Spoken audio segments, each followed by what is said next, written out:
You're listening to Weird Medicine with Dr. Steve on the Riotcast Network, riotcast.com. I need some touching in the carotid. Weird Medicine contains mature contents that may be offended to some listeners. Let me What did I do wrong then? Your all's house is like an oven.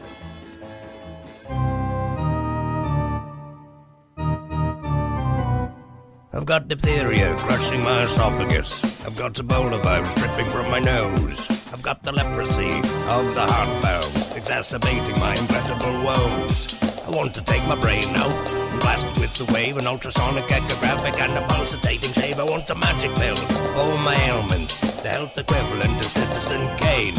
And if I don't get it now in a tablet, I think I'm doomed and I'll have to go insane.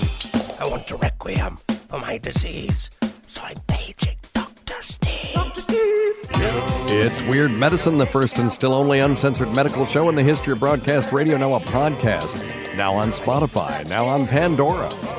I'm Dr. Steve, and this is a show for people who had never listened to a medical show on the radio or the internet. If you've got a question you're embarrassed to take to your regular medical provider, you can't find an answer anywhere else, give us a call at 347-766-4323. That's 347-POOHEAD. Follow us on Twitter at Weird Medicine, at Lady Diagnosis, who will be back next week, at Dr. Scott WM. It's Dr. Scott WM. He'll be back next week, too. Visit our website at weirdmedicine.com for podcast, medical news, and stuff you can buy, or go to our merchandise store, cafepress.com/weirdmedicine. That website is also drsteve.com. Most importantly, we're not your medical providers. Take everything you hear with a grain of salt. Don't act on anything you hear on this show without talking it over with your doctor, nurse practitioner, physician assistant, pharmacist, chiropractor, acupuncturist, yoga master, physical therapist, clinical laboratory scientist, or whatever. Oh, very good. Please don't forget to check out stuff.drsteve.com. That's stuff.drsteve.com. I now have the Navage device on there that saved my ass during the most recent bout of sinusitis. Stuff.drsteve.com for all your Amazon needs. Even if you don't want something that I'm selling, please go there. Click through to Amazon. Shop to your heart's desire. It won't cost you a penny. Also, tweakedaudio.com. Offer code FLUID, F-L-U-I-D, for those of you that got new Fitbit Versus or Fitbit Ionics for the holidays. To get the most out of that, you need a set of wireless headphones, and they have very reasonably priced ones at tweakedaudio.com, and better than that, they have the best customer service anywhere. Go to simplyherbals.net to check in on Dr. Scott, and don't forget to go to premium.drsteve.com, premium.drsteve.com. That's our premium service. It's $1.99 a month. If you use offer code FLUID, because I screwed it up and everybody's accounts got canceled. You didn't lose any money. You just didn't renew automatically like you were supposed to. If you use offer code FLUID, F-L-U-I-D, you get a huge discount. So please do that. Please sign back up. I promise if we get up to a certain level, I'll start putting more content in there that you will enjoy. But you have right now access to all of our previous premium content, plus access to all of the shows going back to the very first one on Riotcast. All right, so that's premium.drsteve.com. You all have heard me talk about the weight loss program that I'm on. It's called Noom, N-O-O-M. If you go to Noom, Noom.drsteve.com, and if you want to try it, you can sign up. You get 20% off of your membership, and you get 2 free weeks free, which you would even if you didn't go to noom.drsteve.com. They'll give you the first 2 weeks free. It's, I think, way cooler than Weight Watchers. It's $10 less a month than Weight Watchers, and it's more than that if you get the 20% off. And you get an individual counselor, a group counselor, and Noom is all about psychology of eating. There's no forbidden foods. But if you want to have something that you normally would not think would be a food that you could have if you were on a quote-unquote diet rather than a lifestyle management program, you just have to plan for it. So if I want to eat a burger and fries, I can do it. I just need to plan for it. And this has been a revelation to me. And they're not even sponsors. This is just my code. This is something right now I really believe in. It's been very successful for me. It's changed the way I think about eating, and I just feel better. I'm more energetic. I've lost a shit ton of weight. Well, for me, I'm down 15 pounds right now, and I'm on my way to losing 30. I just bought new clothes because now I can't fit in my fat pants anymore. Well, I can fit in them. I just can't wear them because they fall off. So anyway, go to noom.drsteve.com, noom.drsteve.com, get 20% off and 2 free weeks of Noom. I hope you all had a great holiday season. I know I did. We were sick AF, and I know our friend over at Compound Media has also been sick with the same thing. And it's whatever this is going around. I've had a bunch of people calling me, have had cough, malaise, no fever, runny nose, stuffy nose. And did I mention cough? Yeah, the cough goes on and on and on. Every time you laugh, you cough. You lay down to bed, you cough. And this thing lasted around 4 weeks. So the common cold usually will last anywhere from 3 days to 14 days. And they swear you can reduce the duration by at least a day or two by using zinc lozenges. I have no problem with that. I think they're called Cold Ease. Don't use zinc nasal spray. That's been associated with anosmia, a.k.a. Loss of the ability to smell. And then, by extension, loss of ability to taste. That happened to me once when I had a sinus infection. I got some swelling in the turbinates, which we've talked about. Those are the active tissues in the nose that swell up that give you nasal congestion. And they were so edematous or swelled up so much that they covered up my smell sensors. The smell sensors are in this ethmoid plate that's at the very top of the nose. It goes from the front of the head where your nose meets your head back, and there's these little sensors there. They're little like hair-like extensions that sense molecules and put that all together and synthesize smells. Is pretty amazing. And but it covered that so that all these smells that I took into my nose could not get up there, so I lost my sense of smell. And my kid has the most toxic flatus that, it's unbelievable. And it couldn't smell anything, couldn't smell my food, and couldn't taste my food. And the problem with that is I couldn't tell, if I ate a hot dog and it was rotten, I wouldn't be able to tell. And it was almost, took my appetite away because I knew that I was missing flavors and I would also miss off flavors. So, but it was rough. Little nasal steroids helped that out and some Afrin nasal spray. So let's talk about symptomatic treatment for a viral infection. Now, if you have influenza, hopefully you got your flu shot, because if you did, even if you get it, you're going to most likely have a mild case and not end up in the hospital. But if it's influenza, you want to present to your primary care or urgent care or wherever to get treated. If you have shortness of breath with that and your lips are turning blue, you'll know it when you see it, you need to go to the emergency room. Don't hesitate.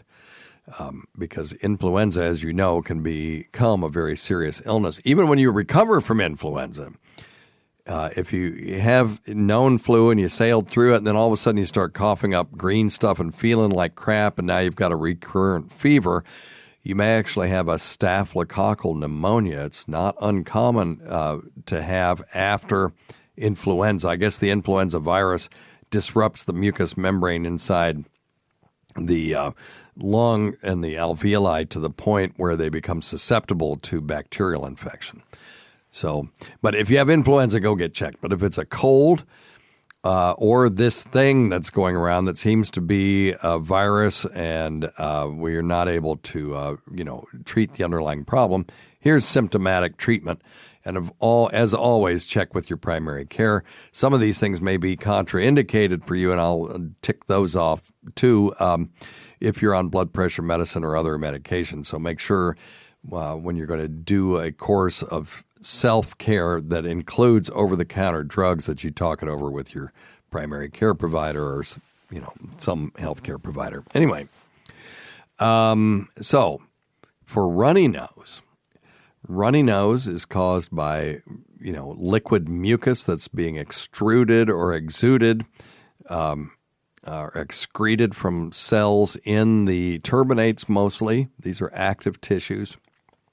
And they often will be stimulated to produce this thin mucus by a hormone called histamine. And some bells are probably going off in your head. So that's what an antihistamine is for. So the antihistamines will block the activity of histamine at the level of the tissue and decrease the amount of snot that's being produced. Now, if you have yellowish snot, it's not always a bacterial sinus infection. It could still be a sign of viral sinusitis. But, and if you think you have a bacterial sinus infection, we'll take a little sidetrack. Most of the time you'll have pain in the cheekbones above, right to the side of your eyes, and you can tap on them and it hurts. You'll have greenish or yellowish mucus that may be darkening in color. And you often will have malaise with that. One thing is the body, all of that snot that's in your nose that's got white blood cells in it that makes it yellow like that, has to be cleared by the body. And you will not get well until the body clears all of it out of your system. So one thing, and I bought one of these. It's the greatest thing I ever bought. So we've always talked about the neti pot. When GVAC was here, he liked the neti pot. And Dr. Scott, he's a big hippie, so he likes the neti pot. But I found the 21st century neti pot. It's the coolest thing ever. It's called a Navage, Navage. And I'll put it on stuff.drsteve.com when I finish recording this show, so you can find it there. It is a 21st century neti pot. It basically has a reservoir that has salt water in it that you put salt water in, and you make it. You use sterile water, not tap water. We don't want amoebas in our head, although that's exceedingly rare, but still, most tap water is fine. It's distilled water is so cheap. Just buy distilled water. And then they give you a little pack of sterile saline, and that goes in there. And then it's got two little extrusions. You stick one in each nostril. And when you push the button, and there's videos of this, it shoots saline in one nostril, and then there's a vacuum in the other nostril that sucks it back out again. So it goes in one nostril, goes all the way back to the septum around, and the suction is strong enough. None of the fluid goes down into your throat if you do it right. It just circles around and comes out the other nostril because fluid's going to follow the path of least resistance. And you would not believe even after you've blown your nose 50 times, the crap that this thing will clean out. It's amazing. And when I was going through that thing gave me a whole lot of relief. So any molecule of mucus that's infected that you can take out mechanically is a molecule of mucus that's infected that your body doesn't have to clear. So you'll get better faster if you do that. So anyway, the Navage, Navage, it's awesome. So I like it. Not a sponsor of the show.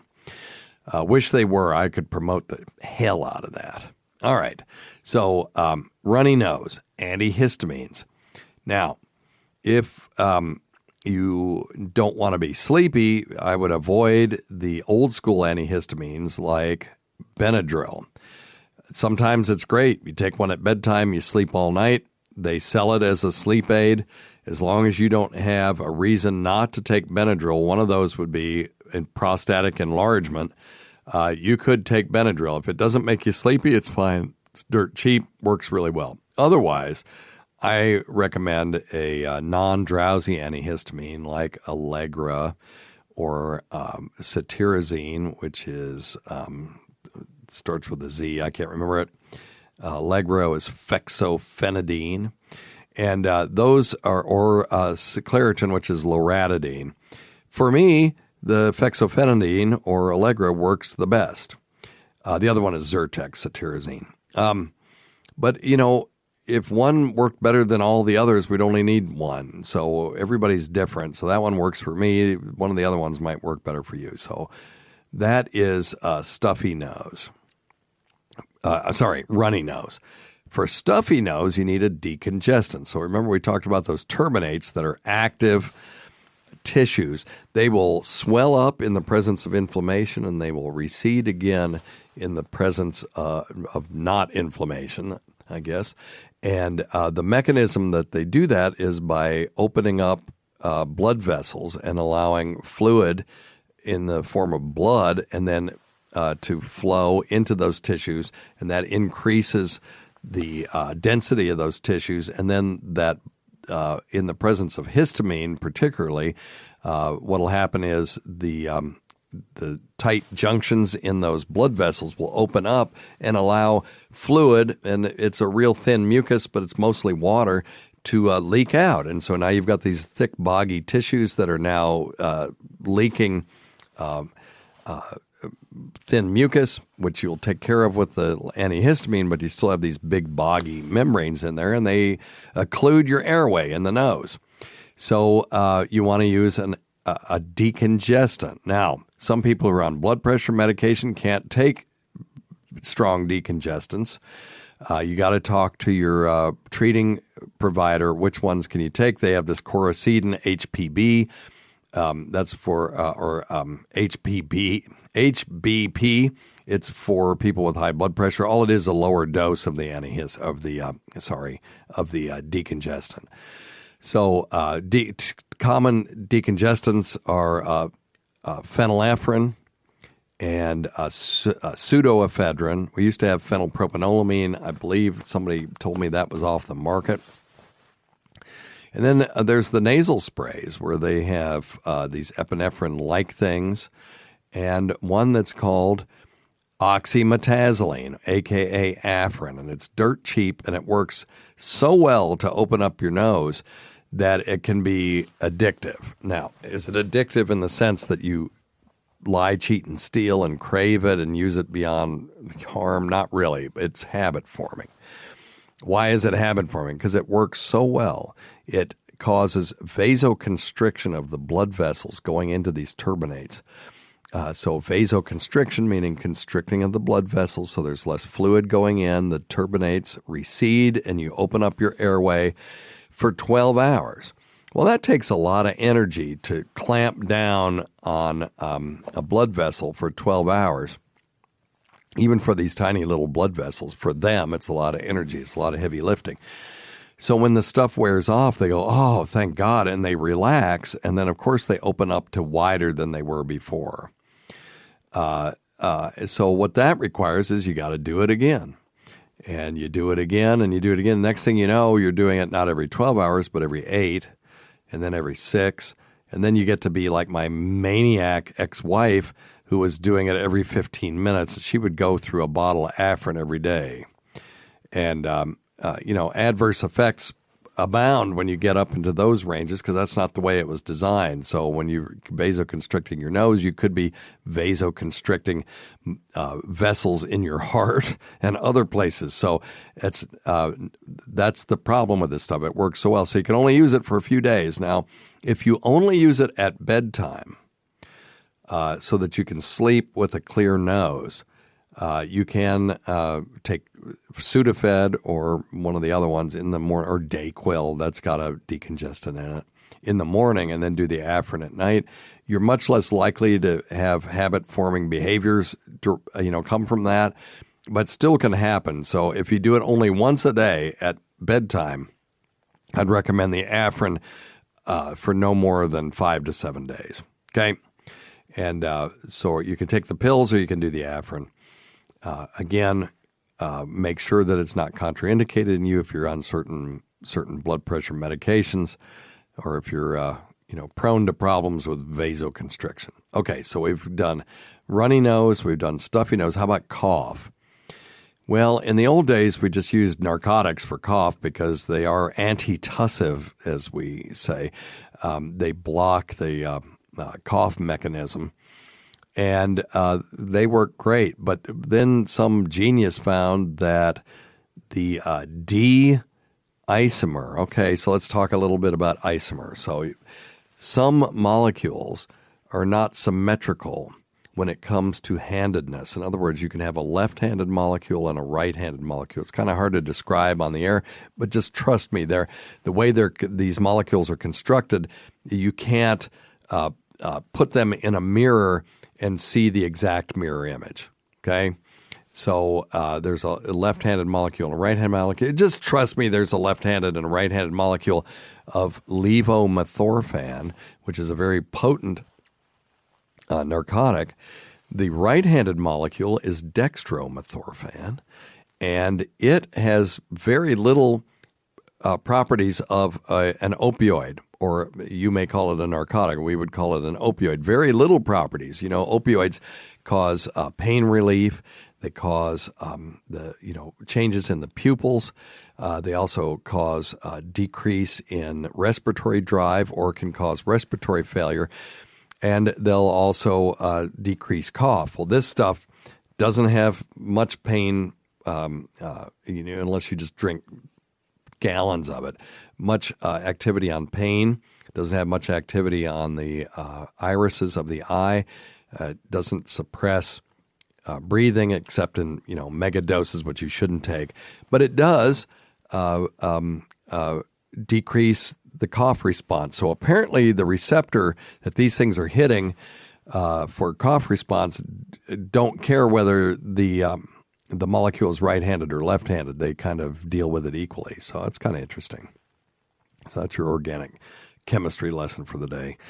So dextromethorphan is the best over-the-counter thing for cough that you can get. Now, some people with this thing, particularly, there's so much mucus being secreted into the lungs that you need something that will decrease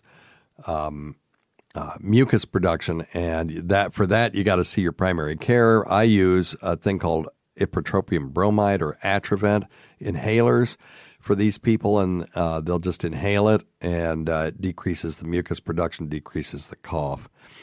But that's really a last resort, and you're already seeing your primary care at that point. So Robitussin DM is one. Now that's got a very mild solution of the dextromethorphan in it. If you want a higher dose, you can get Mucinex DM. Those are these big horse pills. Hard for kids to get down, and I think the minimum age is 12.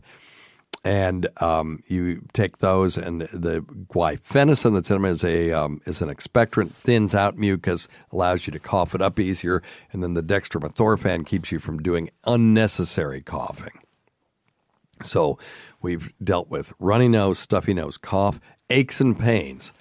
So aches and pains, usually as long as you don't have liver trouble or a binge drinker, Tylenol will take care of it. Tylenol will also bring your fever down in cases where that's ineffective, as long as you don't have a contraindication, which would be history of stomach ulcers, bleeding problems, low platelet count, renal failure, that kind of stuff. Then you can take ibuprofen or naproxen. It was funny, when I was in training, we always thought naproxen was the dangerous one, but it turns out it's actually less risky to take than ibuprofen is, as far as stimulating things like heart attacks and stroke and stuff. So naproxen or naproxen lasts about 12 hours, so you could take it, just take it with food, follow the instructions on the bottle. Make sure there's no contraindications to these things. Okay, so we've dealt with aches and pains, stuffy, runny nose, and cough. Well, what else? Oh, sore throat. For sore throat, assuming you don't have strep, you don't want to miss a strep infection. That requires a visit to the urgent care or primary care, but you don't. They've ruled out strep. Ibuprofen for me or naproxen will make it just go away. It's the best thing for that kind of pain because those pains are caused by inflammation, and these things are anti-inflammatory, so they really are very effective. Throat lozenges and all that stuff, cough drops and stuff, they're basically candy. They may help a little bit, and sometimes they make you feel a little better, but unimpressed. And that's now for people who have concomitant allergies, in other words, allergies that go along with all this, and this is making your symptoms worse, those folks can get an over-the-counter steroid inhaler and use that as directed. Nasacort, Flonase, those kinds of things.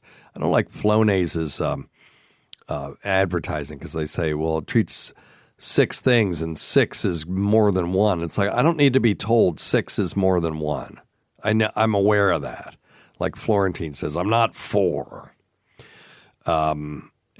Also, I don't like being marketed. And well, you all are aware of this. I don't mind adult gummies.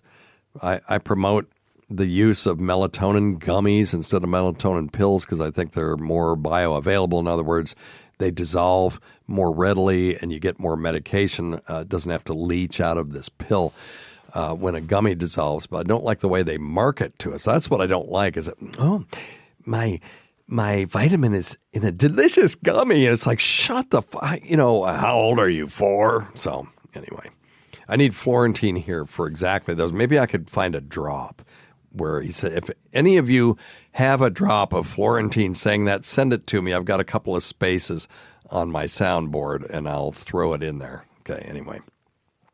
By the way, don't forget to check out Dr. Scott's website at simplyherbals.net. He's cleaned it up quite a bit, and it's he's got some good stuff on there, including another thing I wanted to talk about. If you don't want to do the Navage, you can use a sinus nasal spray.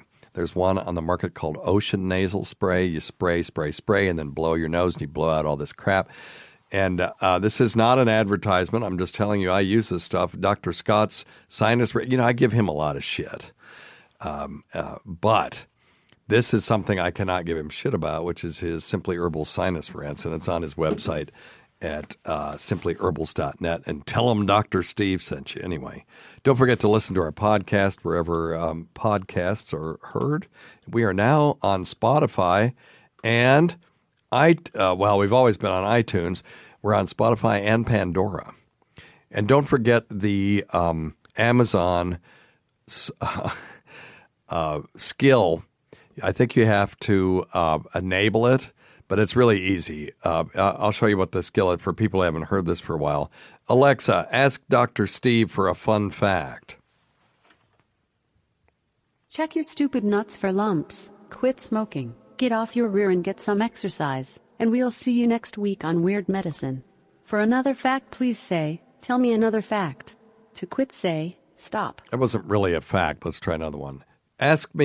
Tell me another fact. The Turdus maximus is not a giant constipated stool, but rather a species of Tibetan blackbird. For another fact, please say, tell me another fact. I didn't remember to quit, that one. Say, stop. Tell me another fact. Hiccups are called singultus by doctors. Transient hiccups can be treated by swallowing a teaspoon of sugar dry, if you're not diabetic. Chronic hiccups need to be evaluated by a healthcare provider. For another fact, please say, tell me another fact. Let's do one more, see if I can find quit, a funny say, one. Stop. Tell me another fact. The biggest muscle in the human body is the gluteus maximus, or the muscles found in the buttocks. The gluteus maximus is the largest and strongest muscle in the human body because it helps a person stand and supports most of the upper body weight. Without it, a person wouldn't be able to sit, stand, or squat. Squat. Squat. I love that word. For another fact, please say, tell me another fact. Swear I don't remember doing this. We did stop. it so long ago. One more. Tell me another fact. The uvula sounds gross, but it's just a little hangy thing in the back of your throat. It probably triggers the gag reflex, but people still argue about its function. For another fact, please say, tell me another fact. To quit, say, stop. Stop. Goodbye. There's a couple, there's one about Rich Voss in there somewhere. I was hoping that we would just hit it by accident, but there's over 200 of them in there, so you can go quite a while before you repeat one. Anyway, well, let's answer some questions. I think that's most of it. If you want to do the zinc lozenges at the beginning and see if you can knock this thing out, there is some data out there that shows that may be effective in reducing the duration of the cold. Nobody knows the mechanism. I'm assuming it stabilizes the cell membrane in the throat and decreases the virus's ability somehow to latch on and multiply. I just don't know what it could be. And I'm loath to call them homeopathic. They'll say they are, but I don't think it's diluted. I mean, it's got active ingredient in it. It just is zinc ion. So it's not classically homeopathic, but anyway. Today's episode is brought to you by Angie. Angie has made it easier than ever to connect with skilled professionals to get all your jobs and projects done well. Let me tell you, there's the version of it where you try to do something at home, and then there's a version of it where you have someone help you, you watch them do it the right way, and you go, thank God I didn't try to do that myself. I have fully done things around the home that I think look good, and then a bang in the night, and I wake up to a shelf collapsing, a painting falling off the wall.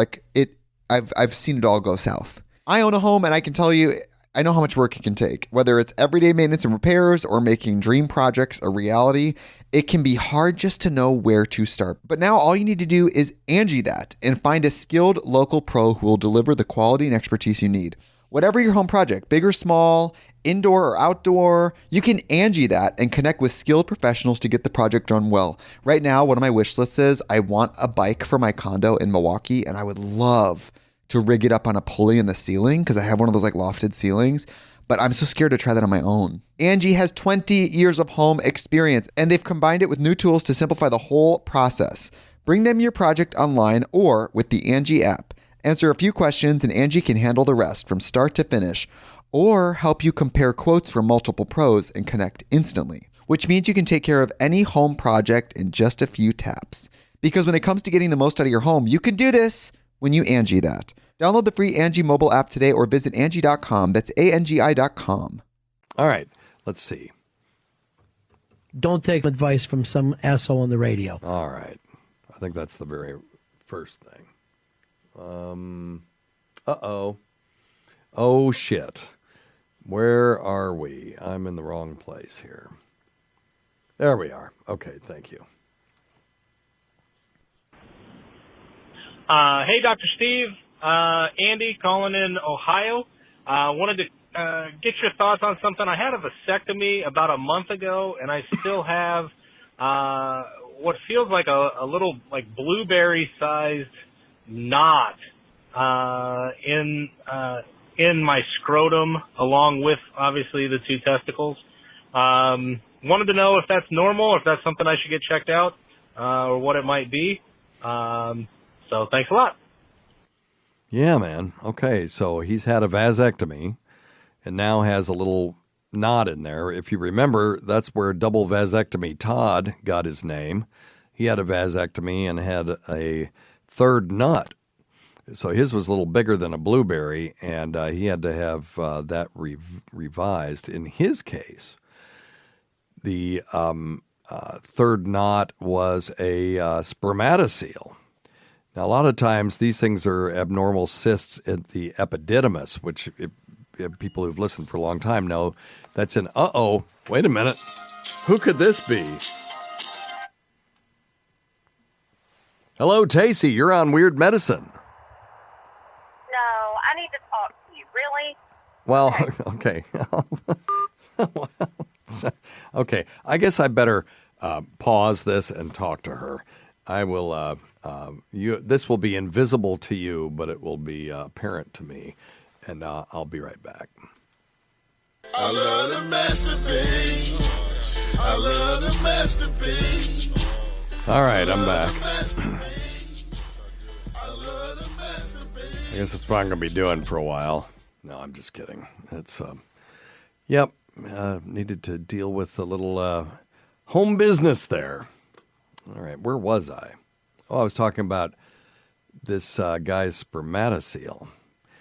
So anyway, spermatoceals usually develop at the epididymis, and it's not impossible that you can get a collection of fluid after a vasectomy. So the vasectomy occurs when a doctor, usually, or a healthcare provider trained in the technique of vasectomy, ligates or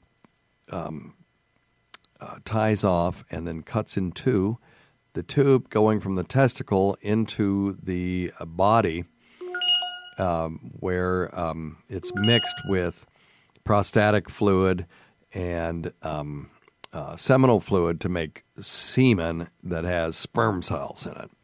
So if you ligate that tube, you will still have semen. You'll have seminal fluid and prostatic fluid. It just won't have sperm in it anymore. Sperm is only 2% of the volume. So if you're worried that you're going to, I'm going to decrease my ropes, man, if you can tell the difference in 2%, you might have had an issue beforehand. But so this tube comes from, starts at the epididymis, which is a collection of much smaller tubules in the back part of the upper pole of the testicle. So if you want to feel your epididymis, you can do so now. Make sort of a C-clamp with your hand and reach around behind the scrotum and find one of the testicles. If you're using your right hand, it'll be your right testicle, and use that C-clamp configuration of your hand to get your thumb and first finger at the upper pole of the back part of that testicle, and you'll feel this thing that when you don't squeeze it too hard, if you squeeze it just a little bit, you get that kind of feeling like you're getting kicked in the nuts. But it'll go away as soon as you let go. That's your epididymis. And sperm cells are produced in the testes and then end up in the epididymis to mature and then work their way into the tube that goes from the epididymis up into the body called the vas deferens. So when you cut that, you're doing a vasectomy. So remember, otomy means to cut a hole in something. Ectomy means to just slice it or remove it. So an appendectomy, you're slicing the appendix and then removing it. So ostomy means to make a permanent hole in something like a tracheostomy. You would make an os. An os means mouth. I think that's Greek for mouth. It's been a while since I've dealt with my Greek and Latin. The cervical os is the hole in the cervix of the female through which sperm travels and seeks out an egg if there's one and fertilizes it if it can. So, and that brings us back to the whole sperm thing. So, so the vasectomy. So you basically are put in a dorsal lithotomy position, and AKA the position as if you were going to get a pap smear. Although, women used to have these things once every year. They're recommending once every 3 years for women over 21, and there's other criteria too. But dudes, for the most part, have never had one of those. So when you go to have your vasectomy, it's a very vulnerable feeling position, so you can kind of put yourself in get some understanding of what women may feel like when they go to have a pap smear done or a pelvic exam. And then they'll enter the scrotum, which is a lot easier than going into the abdominal cavity. So if it's the difference between a bilateral tubal ligation for a woman or you having a vasectomy, have the damn vasectomy. It's way less invasive. We were created in such a way that our gonads are on the outside of our body in this horrific-looking, pruny sack, but you can get to it really easily with a scalpel or a sharp pair of scissors. So they'll open it up, dissect out the vas deferens, try not to cut any nerves while they're at it. And then they'll use a bunch of different techniques. You can cut it and fold it back in on itself, burn it, sew it together, sew the pieces apart, whatever, take out a big chunk and then sew those ends tight and then burn them and whatever it takes. There's a lot of different techniques.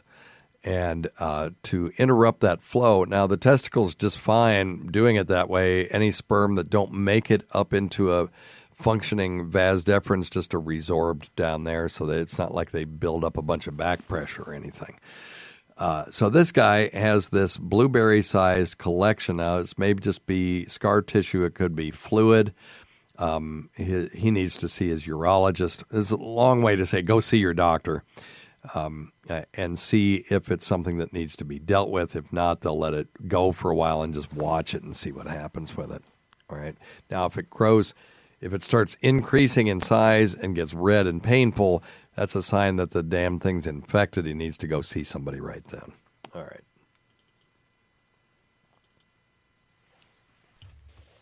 Hey, Dr. Steve. Hey, man. This is Bobby in Texas. I have been getting off my stupid nuts and getting some smoke. What? So my wife and I have been on this diet for a Okay, it's get off your asses and get some exercise, not getting off on some smoke. That's I think he's paraphrasing me, but anyway. while now.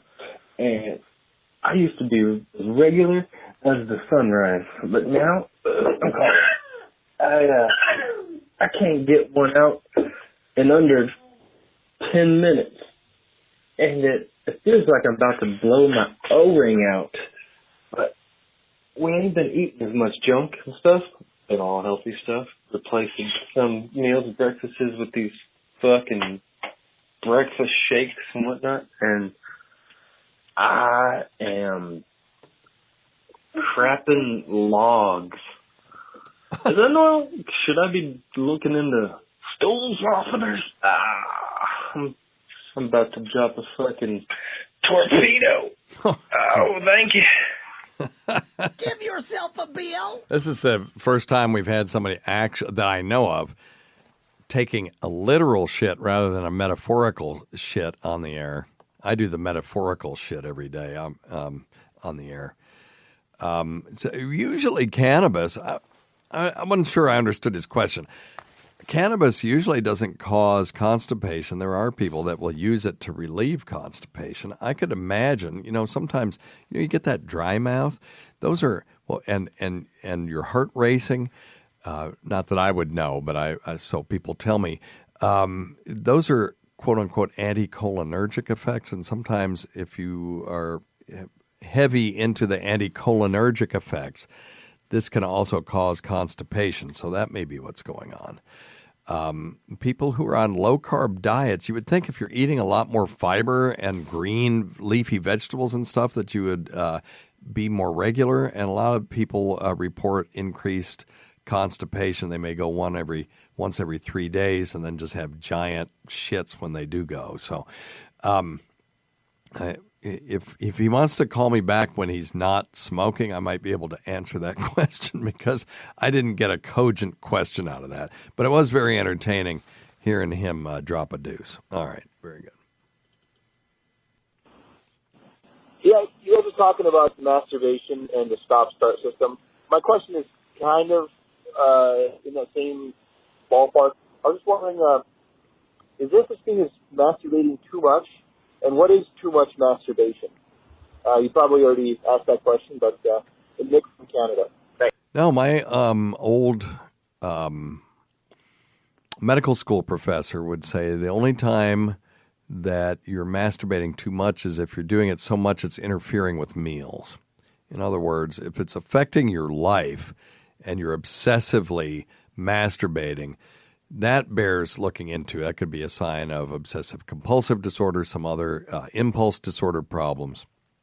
But if you just like to jerk off a lot, that may not be a problem. Now, if you have a partner and you're no longer able to get it up for them, but you can still get it up to masturbate, that's an issue in your relationship.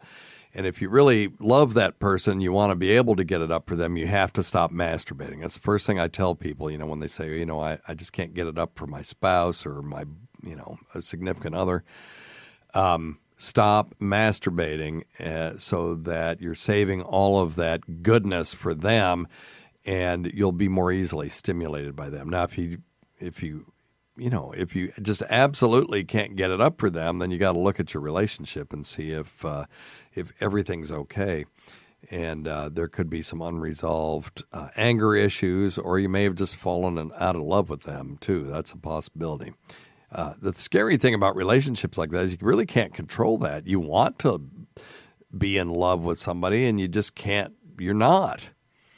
And I had a friend in college, and he said that was his biggest fear was, he got married, and he never knew when the sword of Damocles was going to drop because he was always afraid that his spouse would just stop being in love with him because you can't control it. You can't control who you fall in love with very easily, and it's hard to control who you fall out of love with. So it is quite the mystery.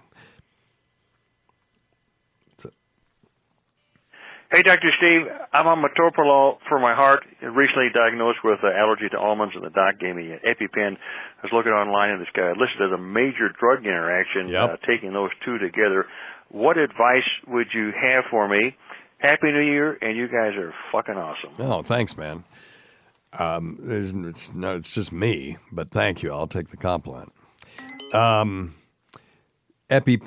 So EpiPens have a drug called epinephrine in them that is a vasoconstrictor for the most part, but it also has some vasodilating activity, and it's very interesting that epinephrine by itself really doesn't have a big effect on mean blood pressure because it has let me take a second. There's two kinds of adrenergic receptors. There's beta and alpha. So beta blockers block beta adrenergic receptors, okay? And then alpha blockers do the same for alpha. So don't worry about it too much. But when you use epinephrine, it has alpha adrenergic effects, not blocking effects, but effects which produce vasoconstriction.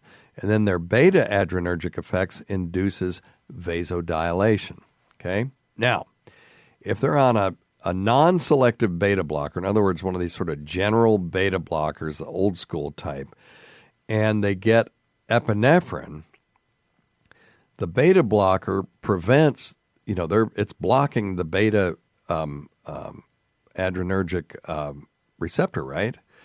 So you don't get the vasodilation. All you get is the vasoconstriction. And you can get a massive spike in blood pressure, okay? And it can be significant. So they recommend that people who are going to be on beta blockers at least be on a very selective beta blocker that won't have this effect. In most people, it probably wouldn't be dangerous, but you don't know. So you don't know until it happens, and you don't want it to happen. Now, acebutolol, atenolol, betaxolol, bisoprolol, esmolol, and metoprolol, which, if I remember, that he said he may be on metoprolol, wouldn't be expected to cause this because they're more selective. Okay. Now, the other problem, though, there's more to it than that. If you're on a beta blocker and you are given epinephrine, the beta blocker may block the beneficial effects of the epinephrine. And so, again, evidence that patients who are on beta blockers have an increased incidence and severity of anaphylaxis. Again, these were on the non-selective beta blockers. Now, if there's any doubt whether this is going to be a problem, in other words, if you have a really severe reaction to these, you may want to consider getting on a different blood pressure medicine. Matter of fact, beta blockers these days are considered third-line therapy for most people. When I was in training in the 80s, it was first line. We put everybody on labetalol or atenolol or one of those at the beginning of their hypertension. Then you'd add a diuretic, and then we would add an ACE inhibitor. Now they're saying ACE inhibitor first. If you're African American, it is different. They would use a thiazide diuretic like hydrochlorothiazide and or a calcium channel blocker, and do that in those order because they found that works better if you have African if you're of African descent. Those medications work better than the other ones if you're not. So, but on all of these, whether you're a honky or not, your beta blocker is going to be your third choice for the most part, unless there's a compelling reason to use it. So, the other thing, when I was in training in the 80s, if you put somebody on who had congestive heart failure, which is a pump failure problem where people, their heart can't beat enough blood to prevent it from backing up into the lungs, basically. A simplistic answer. It was malpractice to put people on beta blockers in the 80s. Now it's malpractice not to do it. So it just shows that medical knowledge is not always perfect, and it's evolving, and we always are striving to learn more. But anyway, so that's why.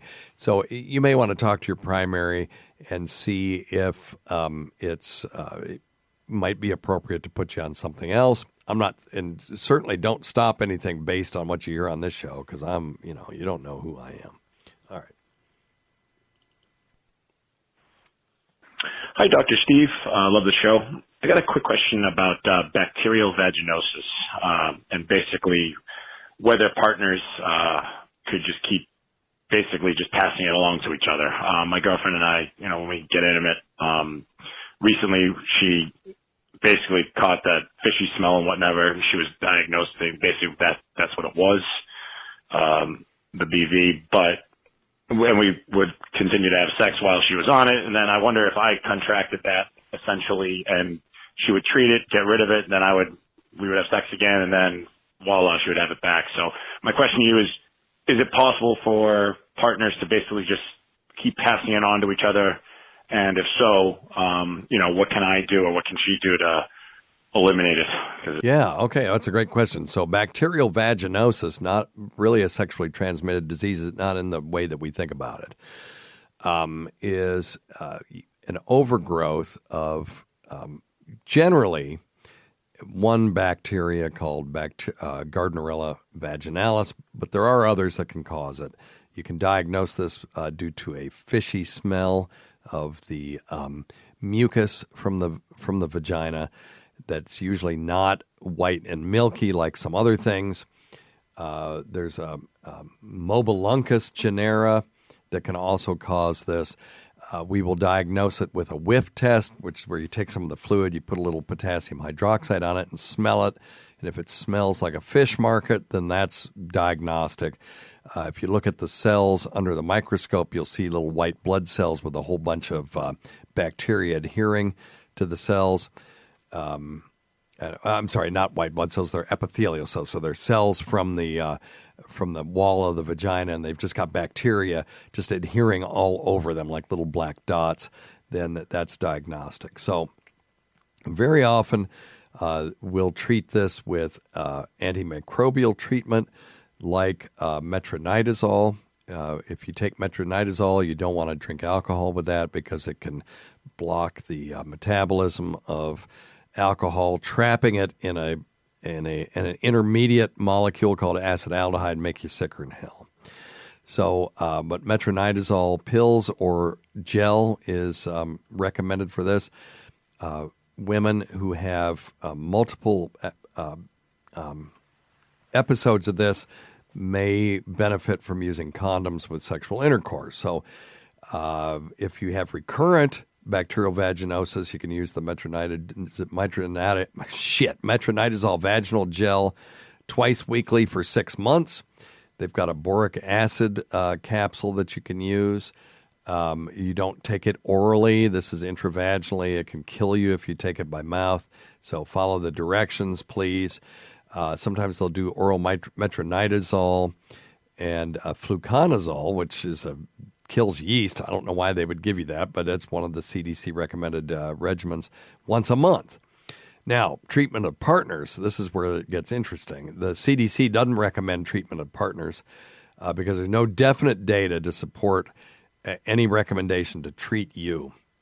There are some clinical trials that show that if you treat the sex partners of women with bacterial vaginosis, maybe it would help, but they all were not good studies. And we don't know whether treatment should be offered to partners. There are experts that think it is a sexually transmitted disease, not an STD in the sense like gonorrhea or chlamydia, but there is some concordance in partners, particularly women who have sex with women. Sometimes they'll both have bacterial vaginosis on a similar schedule. So it's an open question. I probably would not treat you right now for this. You can swab the outside of the male genitalia and you don't get this Gardnerella, but it probably doesn't live well there. But if it doesn't live well there, how could you be giving it to her? So using good hygiene and making sure that she sees her OBGYN and gets treatment when it happens, probably the best course for you. All right. Thanks always go to Dr. Scott. Can't forget Rob Sprance, Bob Kelly, Greg Hughes, Anthony Cumia, Jim Norton, Travis Tepp, Eric Nagel, Roland Campos, Sam Roberts, Eton Twats. Hello, Bob. Bob from Florida. Pat Duffy, Dennis Falcone, Ron Bennington, and Fez Watley, whose early support of this show has never gone unappreciated. Listen here, my good man. Listen to our Sirius XM show on the Faction. I don't know what's wrong with me. The Faction Talk channel. I've been too lazy to get drops to put down of Riley Martin, which is exactly what I need. And anyway, I can't do him justice. Listen, I'm not even trying. I'm just saying the words now. I'm not even trying to do it in his voice. Listen to our Sirius XM show on the Faction Talk channel, Sirius XM channel 103. Saturdays at 8 p.m. Eastern, Sunday 5 p.m. Eastern, on demand, and other times at Jim McClure's pleasure. Many thanks to our listeners whose voicemail and topic ideas make this job very easy. Go to our website at drsteve.com for schedules and podcasts and other crap. Until next time, check your stupid nuts for lumps, quit smoking, get off your asses, and get some exercise. We'll see you in 1 week for the next edition of Weird Medicine. And I always forget to say thank you to Lewis Johnson and Paul Ofcharsky as well. Thank you, boys.